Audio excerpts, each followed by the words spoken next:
Friends, मेरा नाम दिवाकर है। यूट्यूब के फन टीवी चैनल पे आपका हार्दिक स्वागत है। आज हम क्रेडिट कार्ड के बारे में जानेंगे कि क्रेडिट कार्ड क्या सच में खतरनाक होता है या फिर लाभदायक होता है। क्योंकि मैंने बहुत सारे मेरे अगल बगल भाई बहन नात रिश्तेदारों में सुना है कि क्रेडिट कार्ड यूज़ नहीं करना चाहिए। वो लोगों को सजेस्ट भी करते हैं कि क्रेडिट कार्ड नहीं यूज़ करना चाहिए, क्रेडिट कार्ड की ये नुकसान है, एक बार यूज़ कर लिया अगर ड्यू रह गया तो उस पर हम ज़िंदगी बीत जाती है। लेकिन क्रेडिट कार्ड का कभी ड्यू क्लियर नहीं होता, हम इंटरेस्ट पे करते करते हो जाते हैं। इसी के बारे में हम डिटेल में इन्फॉर्मेशन जानेंगे कि क्रेडिट सच में ख़तरनाक है या फिर फ़ायदेमंद है। बहुत सारे लोगों के मन में ये डाउट होगा, आई होप। तो मैं वो डाउट को एक एक करके क्लियर करूँगा। और आपको कुछ भी डाउट भी, एनीवेज मेरा वीडियो देखने के बाद भी आपके मन में कोई सवाल होगा तो आप मेरे कमेंट बॉक्स में जाके आप कमेंट करके मेरे से सवाल कर सकते हैं। मुझे मैं आपको जवाब दूंगा करके। तो वीडियो स्टार्ट करने से पहले आपसे एक रिक्वेस्ट है कि मेरे वीडियो को लाइक कीजिए, सब्सक्राइब कीजिए, बेल आइकन पे क्लिक कीजिए, ताकि इस तरह की इन्फॉर्मेशन वाली वीडियो मैं जब भी अपलोड करूँ तो आपको सबसे पहला बॉक्स में दिखे। तो हम शुरू करते हैं वीडियो को। हाँ, तो क्रेडिट कार्ड क्या है? डेबिट कार्ड भी तो है, तो हम क्रेडिट कार्ड की यूज़ करना चाहते हैं। तो क्रेडिट कार्ड हम इसलिए यूज़ करते हैं, डेबिट कार्ड में हमें बैलेंस मेंटेन करना पड़ता है तो ही हम डेबिट कार्ड यूज़ कर पाएंगे, अदरवाइज़ डेबिट कार्ड का कोई वैल्यू नहीं है। जबकि क्रेडिट कार्ड में हमें कोई बैलेंस की रिक्वायर्ड नहीं है। क्रेडिट कार्ड हम जब चाहे जैसे चाहें यूज़ कर सकते हैं। हमें बैंक की तरफ से एक लिमिट दिया जाता है। किसी की ₹1,00,000 की लिमिट होती है, किसी की 50,000 की, किसी की 10 लाख, किसी की 1 करोड़। जिसकी जैसी कैपेसिटी होती है उसके हिसाब से उसको लिमिट दिया जाता है। डेबिट कार्ड में बैलेंस लोड करना पड़ता है तो ही हम खर्चा कर पाएंगे। और क्रेडिट कार्ड को हम कभी भी यूज़ कर सकते हैं। अगर क्रेडिट कार्ड सही तरह से इस्तेमाल करें तो क्रेडिट कार्ड बहुत ही फ़ायदेमंद है दोस्तों। अभी सबके मन में होगा कि सवाल कि कैसे कैसे कैसे भाई, इस पे चार्जेस बहुत सारे ज़्यादा लगते हैं। देखिए, डेबिट कार्ड तो आपको भी पता है कि बैलेंस होगा तो ही यूज़ कर सकते हैं, अदरवाइज़ हम चाह के भी, हमारी बहुत इच्छा रहेगी, बहुत ही ऑफ़र रहेगा या बहुत सारे मतलब डील्स ऐसे होंगे जो मतलब मन को भाने वाले, या फिर समझिए हमारे लिए बहुत इंपॉर्टेंट प्रोडक्ट खरीदना है, बहुत ही इंपॉर्टेंट है, लेकिन डेबिट कार्ड में बैलेंस नहीं है तो हम इसे यूज़ नहीं कर सकते। लेकिन क्रेडिट कार्ड सेम उल्टा है। अगर हमारे अकाउंट में बैलेंस नहीं है, हमारे पास बैलेंस नहीं है कहीं पे भी, लेकिन हमारे पास क्रेडिट कार्ड है किसी भी बैंक का, तो हम क्रेडिट कार्ड यूज़ कर सकते हैं any time anywhere across the world. ठीक है। हालांकि ये वीडियो हो सकता है बहुत ज़्यादा लंबा हो जाए, लेकिन बहुत इन्फॉर्मेशन इसमें है दोस्तों। आप डिटेल से ध्यान से देखिए, आपको बहुत सारी इन्फॉर्मेशन, आपके मन के डाउट सारे क्लियर हो जाएंगे करके। क्रेडिट कार्ड हम यूज़ करते हैं। क्रेडिट कार्ड हम दुकान में देंगे, स्वाइप मारेंगे, पिन डालेंगे, परचेज डन। कोई बैलेंस रिक्वायर्ड नहीं, कोई कुछ नहीं, हमारा शॉपिंग डन, हमें हमारा सामान मिल गया। उसके बाद हमारा कोई लेना देना नहीं है। वो मर्चेंट और शॉपिंग मॉल या जहाँ पे भी आप करेंगे उनका लेना देना करके आपको एक रिसीट मिल जाएगी जिससे हो जाएगा। अब इसको पे कैसे करना है? पे करने के लिए एक्चुअली देखा जाए तो आपको 45 to 50 days, depends on the bank का कैलकुलेशन के हिसाब से, आपको 45 टू 50 डेज़, हर 45 तो कंपलसरी हर जगह पे मिलता ही मिलता है। कहीं पे 50 डेज़ मिलता है, बट 45 टू 50 डेज़ के बीच में ये क्रेडिट कार्ड का बिलिंग होता है। 45 डेज़ मतलब ऑलमोस्ट 1.5 महीना दोस्तों। 1.5 महीना आपको कोई भी रकम आपने जो भी क्रेडिट कार्ड पे स्वाइप किया हुआ है उसे चुकाने का मौका मिलता है।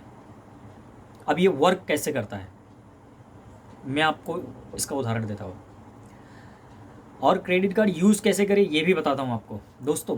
अगर आप नया कार्ड लिए हो तो आपको एक बैंक बिल डेट देता है। बिल डेट क्या होता है? बिल डेट वो होता है कि उस दिन आपका क्रेडिट कार्ड का स्टेटमेंट जनरेट होता है। स्टेटमेंट जनरेट होता है तो यूज़ कैसे करना है? अगर आपका समझिए, हर बैंक में अलग अलग बिल डेट होता है। कहीं पे 1, 12, 15, 18, 20 करके ऐसे टोटल 8 साइकिल्स होती हैं, बिलिंग साइकिल्स।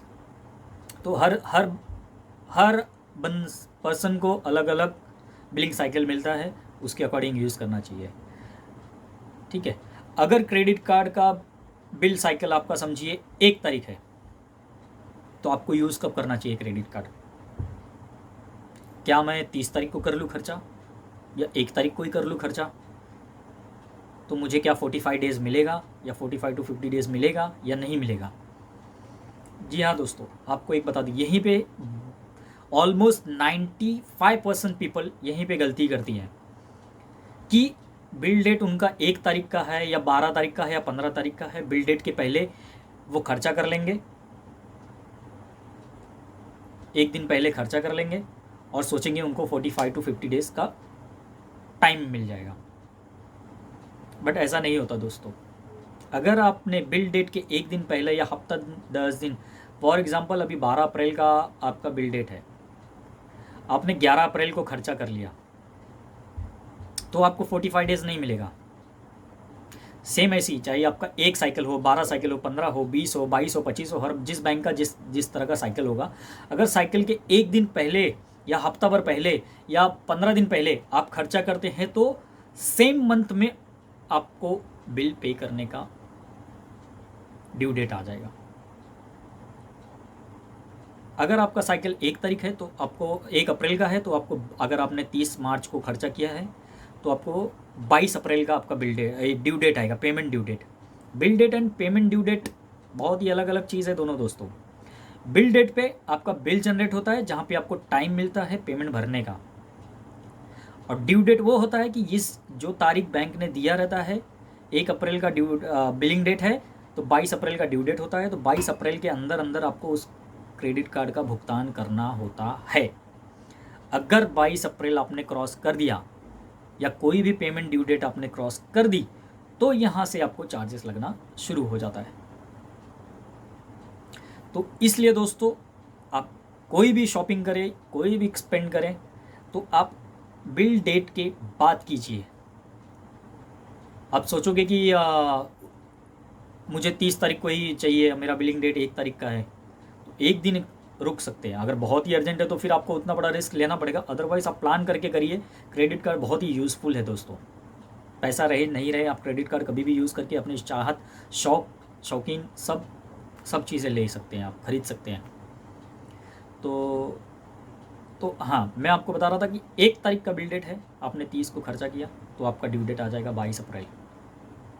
सेम ऐसी 12 अप्रैल का आपका बिल डेट है, आपने 11 अप्रैल को खर्चा किया तो आपको ड्यू डेट आ जाएगी 2 मई। 15 का है तो 5 मई, 13 का है तो 3 मई, इस तरह करके आपका डेट आ जाएगा। लेकिन यही अगर आप 12 अप्रैल का बिल डेट है और आपने 13 अप्रैल को खर्चा किया हुआ है तो दोस्तों यहाँ पे देखिए, ध्यान से देखिए, इस पीरियड, ये बात को ज़रा ध्यान से सुनिए। 12 अप्रैल या 15 अप्रैल या 20 अप्रैल, 22 अप्रैल, कोई भी डेट, बिल डेट का अगर आपका बिलिंग डेट है और आपने खर्चा 12 की जगह पे 13 अप्रैल को किया है, बिल डेट के बाद 15 की जगह 16 पे किया है, 20 की जगह 21 पे किया है, तो आपको 45 टू 50 डेज़ का टाइम मिल रहा है। कैसे, मैं आपको बताता हूँ। अगर आपका 12 अप्रैल का बिल डेट है तो बिल 12 अप्रैल को जनरेट हो गया, अब आपने 13 अप्रैल को खर्चा किया है, तो आपका बिलिंग साइकिल कैसे कैलकुलेट होगा, आपका परचेस कौन कौन सा काउंट होगा, तो आपका परचेस 13 अप्रैल से लेके 12 मई तक काउंट होगा, 11 मई तक, सॉरी, 13 अप्रैल से लेके 11 मई तक आपका बिल काउंट होगा। उसमें आप जितना शॉपिंग करना चाहते हैं कीजिए, आपका सारा बिल डेट जनरेट होगा कब, 12 मई को। तो 13 अप्रैल से लेके 11 मई तक आपका बिल जनरेट दिवस है, आप जितना खर्चा करना है कर लो। 12 अप्रैल को बिल जनरेट होगा तो आपको 12 अप्रैल से लेके 11 मई तक आपको 1 महीना 30 डेज़ मिल गया, प्लस आगे 12 अप्रैल को बिल जनरेट होगा। ठीक है दोस्तों, 12 अप्रैल को ध्यान से सुनिए, 12 अप्रैल से लेके 11 मई तक आपने खर्चा किया, उसका बिल जनरेट होगा 12 मई को। तो 12 अप्रैल से 11 अप्रैल तक 1 महीने का समय मिल गया आपको। अब 12 मई को जो बिल जनरेट होगा आपको पेमेंट कब करनी होगी, 2 जून को करनी होगी। तो 12 अप्रैल से 11 मई 30 दिन, फिर 11 मई से लेके 2 जून तक, यहाँ पे आपको 15 दिन का टाइम मिल जाता है। तो 45 डेज़ ऐसे कैलकुलेट होता है दोस्तों। तो आप 2 जून को पेमेंट करके आप अपना बिल क्लियर कर लीजिए। आगे चार्जेस के बारे में मेरे नेक्स्ट वीडियो में आपको बताऊंगा। आज के लिए बस इतना ही दोस्तों। नहीं समझ में आया हो तो आप मुझे कमेंट बॉक्स में जाके आपके जो भी सवाल होंगे आप मुझे कीजिए। मैं हालांकि मैं प्रोफेशनली नहीं हूँ तो माइंड